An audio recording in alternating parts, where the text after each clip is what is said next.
កាត់បានមួយគ្រឿងទៅហើយបងប្អូនមួយគ្រឿងនេះគឺថ្មីសាហាវមែនតើបាទមួយគ្រឿងនេះបងប្អូនគឺតម្លៃមហាធូរហើយរូបរាងរបស់គេគឺស្អាតទំនើបមែនតើបាទបើនិយាយពីខាងក្នុងវិញគឺធំទូលាយអញ្ចឹងសម្រាប់ពុកម៉ែបងប្អូនយើងដែលចង់បានរថយន្តមួយគ្រឿងបងប្រចាំខែតិចល្មមហើយចង់បានរថយន្តដែលធំទូលាយសម្រាប់ជិះគ្រួសារឬមួយក៏បងប្អូនអាចយកទៅភ្ជាប់ app បានហ្នឹងបាទបងប្អូនអាចមកមើលជាមួយនឹង beta ឆ្នាំ2009មួយគ្រឿងនេះបានបាទមួយគ្រឿងនេះយើងធានាជូនថាស្អាតថ្មីបាទក្រោមអត់មានពុកអត់មានច្រេះហើយអត់មានប៉ះពៀទេមួយគ្រឿងនេះគឺថ្មីលះតែម្ដងណា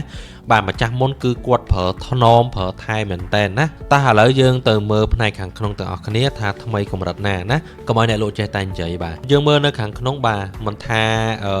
ទាំងចាំងទ្វារក៏ដូចជាពូកទេគឺនៅថ្មីមែនតែនបងប្អូនបាទពូកនេះជាប្រភេទពូក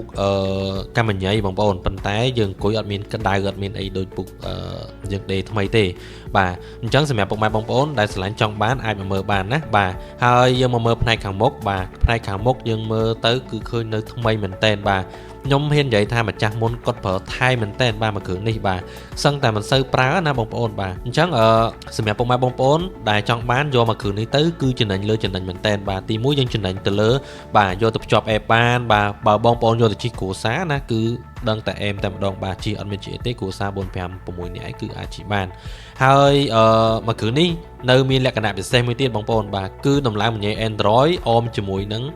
កាមេរ៉ា360តែម្ដងបងប្អូនយើងបាទអញ្ចឹងសម្រាប់ពុកម៉ែបងប្អូនយើងដែលចង់បានរថយន្តមួយគ្រឿងដែលរៀបចំហើយណាមកមើលមួយគ្រឿងនេះដឹងតែមិនទាស់ចិត្តទេបាទព្រោះម្ចាស់មុនគាត់បានតម្លើងរួចរាល់អស់ហើយបងប្អូនបាទញ៉េ Android បាទកាមេរ៉ា360បាទកង់ថ្មី4គ្រាប់បាទហើយខាងក្នុងខាងក្រៅគឺនៅថ្មី